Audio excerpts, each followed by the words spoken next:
નમસ્કાર વિદ્યાર્થી મિત્રો, પ્રેરણા વિદ્યાલયમાં આપ સૌનું હાર્દિક સ્વાગત કરું છું. આજે આપણે ધોરણ 6 અને વિજ્ઞાન અને ટેકનોલોજીની અંદર અસાઇનમેન્ટ સોલ્યુશન 2020 અને 21 માં આજે આપણે પ્રશ્ન નંબર 4 એ નીચેના પ્રશ્નોના મુદ્દાસર જવાબ આપો તેના વિશે આપણે અભ્યાસ કરવાનો છે. તો ચાલો વિદ્યાર્થી મિત્રો આજના લેક્ચરની શરૂઆત કરીએ. વિદ્યાર્થી મિત્રો, તમને ખ્યાલ છે મુદ્દાસર પ્રશ્નોના જવાબમાં તમારે ક્વેશ્ચન આપેલો હશે અને તેની આધારિત ચેપ્ટર વાઇઝ જે ક્વેશ્ચન હશે તેનો આન્સર તમારે મુદ્દાસર લખવાનો રહેશે. એટલે કે તમારે 4 થી 5 વાક્યની અંદર આ પ્રશ્નનો જવાબ લખવાનો રહેશે. તો ચાલો વિદ્યાર્થી મિત્રો જોઈએ. તમને પહેલો ક્વેશ્ચન આપેલો છે, કેલ્શિયમ આયોડિન લોહ તત્વનું પ્રાપ્તિ સ્થાન તથા તેની ઉણપથી થતા રોગો જણાવો. શું કીધું છે કે ક્વેશ્ચન આપણને આપેલો છે, કેલ્શિયમ આયોડિન લોહ તત્વનું પ્રાપ્તિ સ્થાન તથા તેની ઉણપથી થતા રોગો જણાવો. પ્રાપ્તિ સ્થાન એટલે કે જે જગ્યાએથી આપણને કેલ્શિયમ આયોડિન અને લોહ તત્વ મળે. તમને ખ્યાલ છે આયોડિન તમે ખાતા હશો કે મીઠામાંથી આપણને આયોડિન મળે. કેલ્શિયમ છે લોહ તત્વ છે, એ બીટ છે તેમાંથી મળે છે. કેલ્શિયમ છે બીજા લીલા શાકભાજી છે તેમાંથી મળે છે. આ ઉપરાંત તેની ઉણપથી એટલે કે આપણા શરીરમાં જો કેલ્શિયમ છે, આયોડિન, લોહ તત્વ જેવા ખનિજ ક્ષારો છે તેની ઉણપ સર્જાય તો તેના કારણે અમુક રોગો પણ આપણને થતા હોય છે. તો આપણે તે જાણવાનું છે. તો જોઈએ, કેલ્શિયમ તમને આપેલું છે કે દૂધ, ઈંડા વગેરેમાંથી પ્રાપ્ત થાય છે તથા તેની ઉણપથી દાંત અને હાડકાના કોહવાટના એટલે કે અસ્થિક્ષયનો રોગ થાય છે. શું કીધું છે કે કેલ્શિયમ આપણને દૂધ છે, ઈંડા છે અથવા તો લીલા શાકભાજી વગેરેમાંથી મળે છે કે જેના કારણે આપણા જે હાડકાઓ હોય છે શું થાય છે, મજબૂત થાય છે. જો કેલ્શિયમનું પ્રમાણ આપણા શરીરમાં ઘટે તો તેના ઉણપથી જે આપણા દાંત છે તથા હાડકાઓ છે તેનો રોગ થાય એટલે કે અસ્થિક્ષય, કે જેને આપણે કોહવાટના નામે પણ ઓળખીએ છીએ. ત્યાર પછી જોઈએ કે આયોડિન. તો આયોડિન છે સામાન્ય રીતે આપણે જે મીઠું ખાઈએ છીએ તેનામાંથી પ્રાપ્ત થાય છે. આ ઉપરાંત માછલી તેમાંથી પણ આપણને મળે છે અને દરિયાઈ ખોરાક એટલે કે દરિયામાંથી જે વસ્તુઓ પ્રાપ્ત થાય જેમ કે માછલી છે અથવા તો બીજા જળચર પ્રાણીઓ તેમાંથી આપણને આયોડિન મળે છે. તેની ઉણપથી ગોઈટર નામનો રોગ થાય. ગોઈટર નામનો રોગ એટલે કે ગળામાં જે આપણી કંઠનળી આવેલી હોય, સ્વર પેટી, ત્યાં શું થશે, સોજો આવી જશે. તેના કારણે તે આપણું ગળું શું થશે, ફૂલી જશે અને સોજા જેવું લાગશે. એટલે કે આયોડિનની ઉણપથી આપણને ગોઈટર નામનો રોગ થાય છે. આ ઉપરાંત લોહ તત્વ. તો લોહ તત્વ આપણને લીલા પાંદડાવાળા શાકભાજી, માંસ, સફરજન, કઠોળ વગેરેમાંથી પ્રાપ્ત થાય છે અને તેની ઉણપથી એનિમિયા એટલે કે પાંડુ રોગ નામનો રોગ થાય છે. તો ફરી એકવાર જોઈએ કે કેલ્શિયમ, આયોડિન અને લોહ તત્વના પ્રાપ્તિ સ્થાન ક્યાં છે? તો કેલ્શિયમ દૂધ અને ઈંડામાંથી મળે છે. આયોડિન માછલી, આયોડિન યુક્ત મીઠું અને દરિયાઈ ખોરાકમાંથી પ્રાપ્ત થાય છે. આ ઉપરાંત લોહ તત્વ લીલા પાંદડાવાળા શાકભાજી, માંસ, સફરજન, કઠોળ વગેરેમાંથી પ્રાપ્ત થાય છે અને તેની ઉણપથી થતા રોગો કે જેમાં કેલ્શિયમની ઉણપ આપણા શરીરમાં સર્જાય તો દાંત અને હાડકાનો કોહવાટ નામનો રોગ થાય છે. આયોડિનની ઉણપથી ગોઈટર નામનો રોગ થાય છે અને લોહ તત્વની ઉણપથી આપણને પાંડુ રોગ એટલે કે એનિમિયા નામનો રોગ થાય છે. ત્યારબાદ જોઈએ બીજો ક્વેશ્ચન, દૂધ એ સંપૂર્ણ આહાર છે, શા માટે? દૂધને સંપૂર્ણ આહાર શા માટે કહેવામાં આવે? તો ચાલો સમજીએ કે દૂધમાંથી કાર્બોદિત, ચરબી, પ્રોટીન, ખનિજ ક્ષારો અને વિટામિન હોય છે. શું કીધું છે કે દૂધમાં કાર્બોદિત, ચરબી, પ્રોટીન, ખનિજ ક્ષારો અને વિટામિન હોય છે. આમ દૂધના અથવા તો દૂધમાં આહારના બધા જ ઘટકો રહેલા છે. આહારના બધા જ ઘટકો રહેલા છે. ફક્ત દૂધ લેવાથી શરીરને પોષણ માટે જરૂરી સમતોલ આહારના બધા જ ઘટકો મળી રહે છે. તેથી દૂધ એ સંપૂર્ણ આહાર કહી શકાય છે. શું કીધું છે કે દૂધ છે કે જેમાંથી આપણા શરીરને જરૂરી હોય એવા બધા જ પોષક દ્રવ્યો મળે, જેમ કે કાર્બોદિત, ચરબી, પ્રોટીન, ખનિજ ક્ષારો, વિટામિન. તમે બીજા ખોરાક ખાવ તેની અંદરથી બધા પોષક તત્વો તમને પ્રાપ્ત થતા નથી. તેમાંથી કોઈ પોષક તત્વો ન હોય, વિટામિન્સ ન હોય, ચરબી ન હોય, પણ દૂધ એક એવો ખોરાક છે જેમાંથી તમને કાર્બોદિત, ચરબી, પ્રોટીન, ખનિજ ક્ષારો અને વિટામિન જેવા બધા જ પોષક દ્રવ્યો મળી રહે તે માટે દૂધને સંપૂર્ણ આહાર તરીકે ઓળખવામાં આવે છે. ક્લિયર? જોઈએ નેક્સ્ટ ક્વેશ્ચન કે ભારતના વિવિધ ક્ષેત્રોમાં જુદા જુદા પ્રકારના વસ્ત્રો પહેરવામાં આવે છે. શા માટે? શું કીધું છે કે ભારત છે તેની અંદર જે અલગ અલગ જે રાજ્યો રહેલા છે તે બધા જ રાજ્યોની અંદર બધા જ વિસ્તારમાં જુદા જુદા કપડાં પહેરવામાં આવે. શા માટે? કારણ કે આપણો ભારત દેશ વિવિધતા સભર દેશ છે અને આપણા ભારત દેશમાં 3 ઋતુઓ આવેલી છે, જેના કારણે અલગ અલગ સમય અલગ અલગ ઋતુમાં વાતાવરણ કેવું હોય છે? અલગ અલગ હોય છે. તો જોઈએ કે ભારતના વિવિધ ક્ષેત્રોમાં આબોહવામાં તફાવત જોવા મળે. આબોહવા એટલે કે વાતાવરણ. જેમ કે ધ્રુવીય ક્ષેત્રોમાં ઠંડીનું પ્રમાણ વધારે હોય, એટલે કે હિમાલય બાજુનો જમ્મુ કાશ્મીર હિમાલય તરફનો વિસ્તાર કે જ્યાં ઠંડુ હોય, જેના કારણે ત્યાં બરફ કેવો હશે? વધારે હશે. જેથી ત્યાંના લોકો પોતાના શરીરની ગરમી જાળવી રાખવા વસ્ત્રો પહેરે છે. આ ઉપરાંત જેમ કે ઊનના વસ્ત્રો, શું કીધું કે જે વિસ્તાર કે જ્યાં ઠંડીનું પ્રમાણ વધારે છે, જ્યાં બરફ પડે છે, ત્યાંના લોકો, ત્યાં રહેતા લોકો શું કરે છે? પોતાનું શરીરનું તાપમાન જાળવી રાખવા માટે તેઓ ઊનના કપડાં પહેરે છે. તમને ખબર છે કે આપણે શિયાળો આવે એટલે આપણે સ્વેટર, જર્સી વગેરે જે ગરમ વસ્ત્રો છે તેને પહેરવાનું શરૂ કરી દે કે જેથી આપણને ઠંડી ન વાય અને આપણે બીમાર ન પડીએ. આ ઉપરાંત જ્યારે ઉષ્ણકટિબંધીય ક્ષેત્રમાં ગરમીનું પ્રમાણ કેવું હોય છે? વધારે હોય છે. જેથી ત્યાંના વસતા લોકો ગરમીથી બચી શકાય તેવા કપડાં પહેરે છે, જેમ કે સુતરાઉ કાપડ. શું કીધું? ઉષ્ણકટિબંધીય એટલે કે જ્યાં તડકાનું પ્રમાણ કેવું હોય? વધારે હોય. જેમ કે રણ વિસ્તાર. તમને ખ્યાલ છે કે ઉનાળો હોય ત્યારે આપણે બધા લોકો ઉનાળા દરમિયાન જે પૃથ્વી છે તેની જમીન પરનું તાપમાન કેવું હોય? ખૂબ જ વધારે હોય અને સૂર્યમાંથી નીકળતી ગરમી પણ કેવી હોય? ખૂબ જ વધારે હોય. જેના કારણે આપણે ગરમીથી બચવા જાડા કપડાને બદલે આછા કપડા એટલે કે સુતરાઉ કાપડના કપડા પહેરીએ છીએ કે જેના કારણે આપણે ગરમીથી બચી શકીએ. ક્લિયર? નેક્સ્ટ જોઈએ કે તમારી પાસે આવેલો કોટન શર્ટ કઈ પ્રક્રિયામાંથી પસાર થયો હશે તે જણાવો. હવે તમે જે પણ વસ્ત્રો પહેરેલા છે, શર્ટ હોય અથવા ટી શર્ટ હોય, તે કઈ રીતે બન્યો છે ને એમાં કઈ કઈ પ્રક્રિયા કરવામાં આવી હશે. તો ચાલો આપણે જાણીએ. કોટન શર્ટ તૈયાર કરવાની પ્રક્રિયાઓ નીચે મુજબ આપેલી છે. શું કીધું છે કે કોટન શર્ટ કઈ રીતે તૈયાર થાય એની પ્રક્રિયાઓ નીચે આપેલી છે. હવે તમને ખ્યાલ છે કે આ જે કાપડ છે એ રેસાઓનો બનેલો હોય છે અને રેસા છે તાંતણાના બનેલા હોય છે. અને તાંતણા શેમાંથી બને? જોઈએ તો તમે કપાસ નામ સાંભળ્યો છે કે જેને આપણે રૂ કહીએ. ઘરે વાટો બનાવવા માટે પણ તેનો ઉપયોગ થાય છે. તો કપાસના ઝીંડવા, કપાસના તાંતણા બનાવવામાં, જેને તાંતણા કહેવામાં આવે છે. કપાસના ઝીંડવા હોય, ઝીંડવામાંથી રૂ એટલે કે કપાસ કાઢવાની ક્રિયાને જીનિંગ કહેવામાં આવે છે. અને આ જે રૂ છે, કપાસ છે, તેમાંથી તાંતણા બનાવવામાં આવે તેને કાંતવું પણ કહેવામાં આવે છે. અને તાંતણામાંથી કાપડ બનાવવામાં આવે અને કાપડમાંથી શું કરવામાં આવે છે?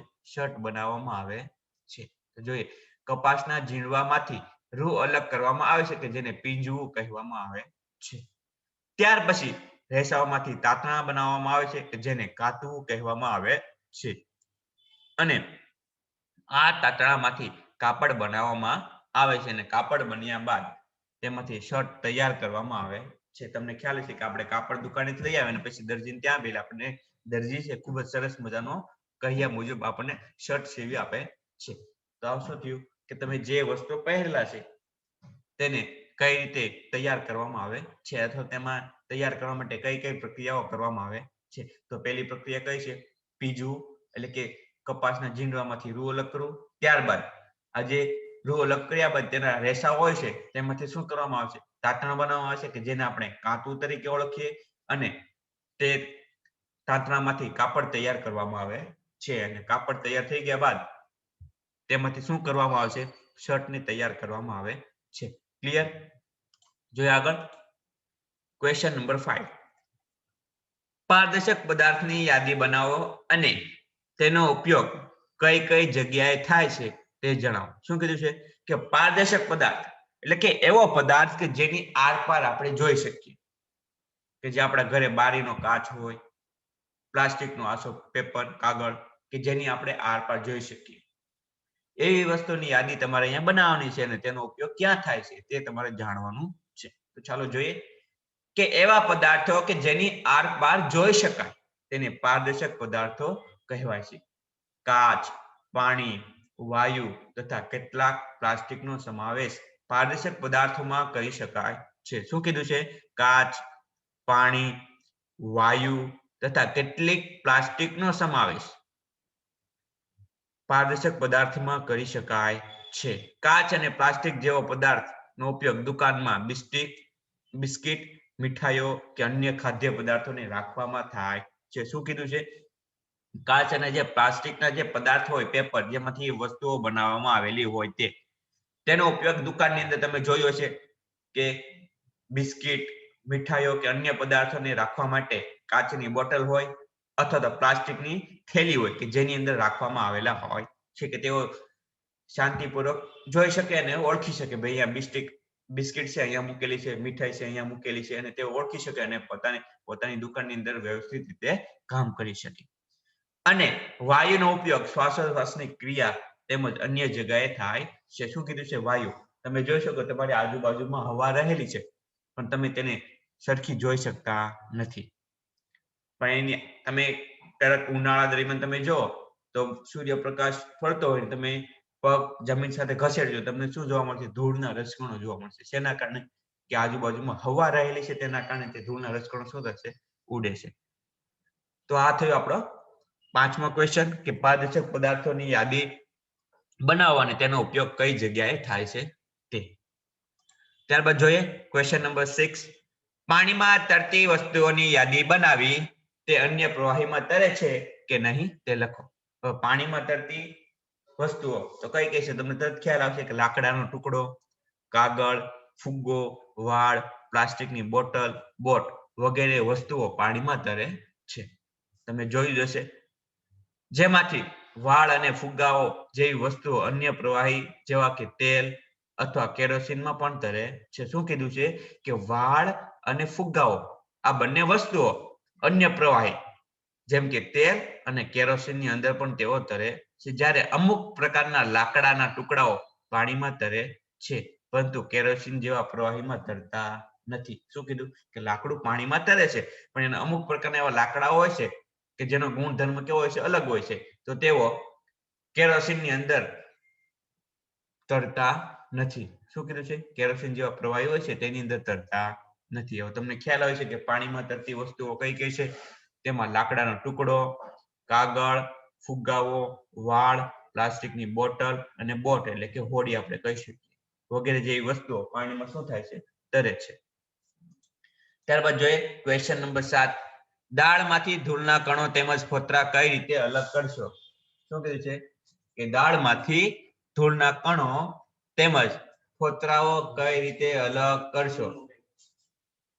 તો જોઈએ રસોઈ કરતા પહેલા દાળમાંથી ધૂળના કણો હાથ વડે વીણવાની પદ્ધતિથી અલગ કરવામાં આવે છે. શું કહે છે?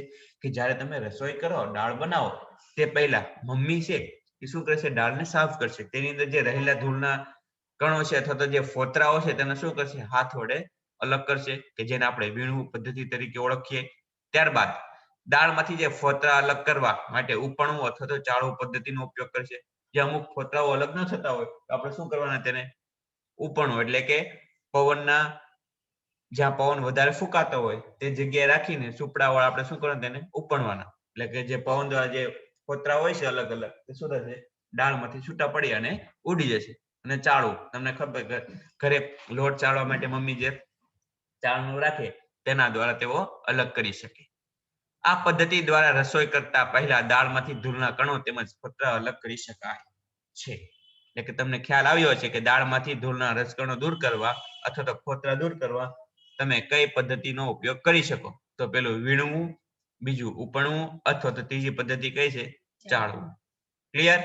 નેક્સ્ટ ક્વેશ્ચન જોઈએ 8મો કે ગંદા પાણીના નમૂનામાંથી સ્વચ્છ પાણી કઈ રીતે મેળવશો? શું કીધું છે? કે તમને ગંદુ ડોહળું પાણી આપેલું હોય તો તમે તેમાંથી કઈ રીતે એકદમ ચોખ્ખું પાણી મેળવી શકો? તો ચાલો જોઈએ. ગંદા પાણીના નમૂનાને એક બીકરમાં ભરો. એક તમારે કાચનું બીકર લેવાનું છે અને તેમાં ગંદુ પાણી અથવા તો ડોહળું પાણી છે તેને નાખવાનું છે. ત્યારબાદ થોડા સમય બાદ અશુદ્ધિઓને તળે બેસી જવા દો. હવે બીકરને તમે એક જગ્યા પર મૂકી દો કે જ્યાં એકદમ શાંત રીતે પડ્યું રહે, કોઈ એને ખલેલ પહોંચાડે નહીં. તો શું થશે? કે થોડા સમય બાદ જે પાણીમાં રહેલી જે ધૂળની અશુદ્ધિઓ હોય છે ધીમે ધીમે શું થવા લાગશે? નીચે બેસવા લાગશે, જેને નિક્ષેપણ તરીકે પણ ઓળખવામાં આવે છે. શું કહેવાય એને? નિક્ષેપણ. જોઈએ. ત્યારબાદ હવે બીકરમાંથી પાણીની સપાટીનું સ્વચ્છ પાણીને શું કરવાનું છે? બહાર કાઢી લેવાનું છે. કે જ્યારે તમે ગંદા પાણીને બીકરમાં ભરો ને આ થોડા સમય સુધી તે બીકરને એમને પડ્યું રહે તો ગંદા પાણીમાંથી જે ધૂળના રસકણો છે શું થવા લાગશે? અશુદ્ધિઓ એ તળિયે બેસી જશે, કે જેને આપણે નિક્ષેપણ તરીકે ઓળખીએ. હવે બીકરમાંથી ઉપરની સપાટીનું પાણી કેવું હશે? સ્વચ્છ હશે. તમને બે ભાગ જોવા મળશે બીકરની અંદર, કે જે અશુદ્ધિ વાળો ભાગ છે શું થશે? તળિયે બેસી જશે, અને જે ચોખ્ખું પાણી છે તમને ઉપરના ભાગમાં જોવા મળશે. એટલે કે વચ્ચે તમને પટ્ટો જોવા મળશે. ને આ પાણીને બીજા બીકરમાં નિતારી લ્યો. ને આ પદ્ધતિને નિતારણ પદ્ધતિ તરીકે પણ ઓળખવામાં આવે છે. શું કીધું છે? કે નિતારણ પદ્ધતિ તરીકે ઓળખવામાં આવે છે. તમે ઘણીવાર જોયું છે કે તમારા મમ્મી છે ચોખા ધોતા હો, તેમાંની અશુદ્ધિઓ છે તેને પાણીમાંથી દૂર કરવા માટે શું કરશે? પાણી નાખશે અને ચોખાને પહેલા ધોઈ નાખશે સારી રીતે, અને પછી જે ડોહળું પાણી છે તેને શું કરશે? તે વાસણમાંથી શું કરશે? બહાર કાઢી લેશે. તો તેને નિતારણ પદ્ધતિ તરીકે પણ ઓળખી શકાય. હવે આ પાણીમાંથી સૂક્ષ્મ અશુદ્ધિઓ દૂર કરવા તેનું ફિલ્ટર પેપરની મદદથી ગાળણ કરવામાં આવે છે. શું કીધું છે? કે ફિલ્ટર પેપરની મદદથી તેને ગાળણ કરવામાં આવે છે. જે પાણી મળ્યું તે સ્વચ્છ પાણી છે, અને ગંદા પાણીમાંથી સ્વચ્છ પાણી આવી રીતે મેળવી શકાય છે. શું કીધું છે? ફિલ્ટર પેપરની મદદથી. તો ફિલ્ટર પેપર એટલે શું? તો એક પ્રકારનો કાગળ જ થયો, કે જેનું સ્તર કેવું હોય? જાડું હોય.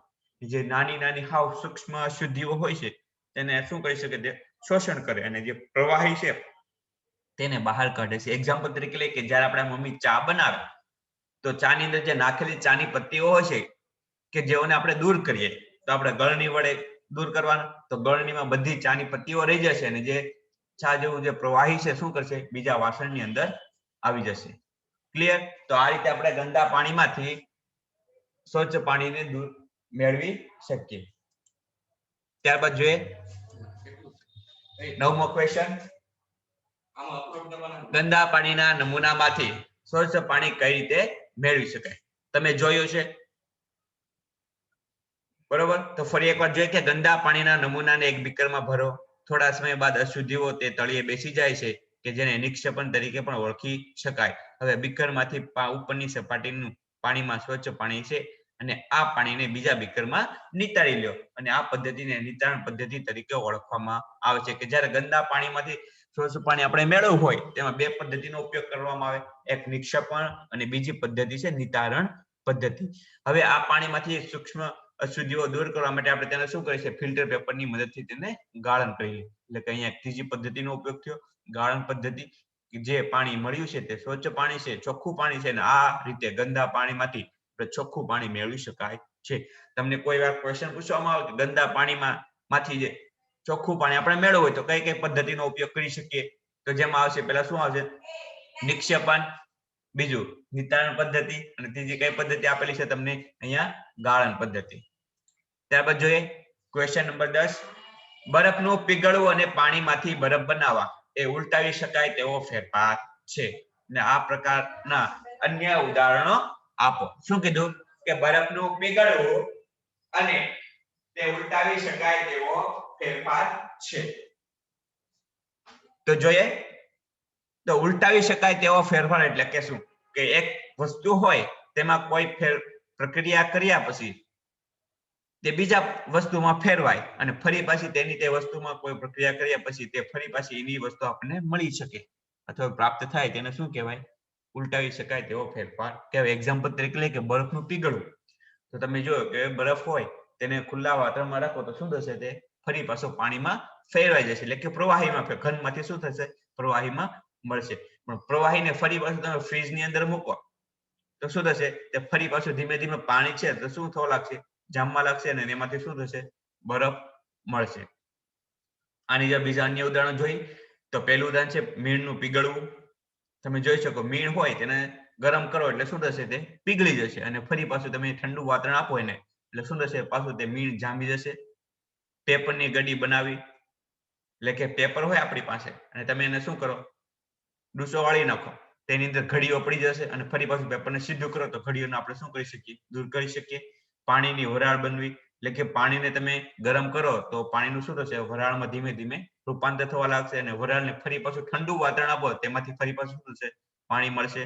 આઈસ્ક્રીમનું પીગળવું, સ્પ્રિંગ ખેંચવી, રબરના દડાને દબાવો, ફુગામાં હવા ભરવી, આ તમામ ફેરફારો મૂળ વસ્તુમાં ફેરફાર કરીને ફરી મૂળ સ્વરૂપે વસ્તુ મેળવી શકાય, જેને ઉલટાવી શકાય તેવા ફેરફાર કહેવામાં આવે છે. ક્લિયર? તો આપણે આજનો લેક્ચર અહીંયા સુધી રાખીએ, ફરી પાછા નેક્સ્ટ લેક્ચરમાં જોઈએ બીજા ક્વેશ્ચન સાથે. Thank you very much.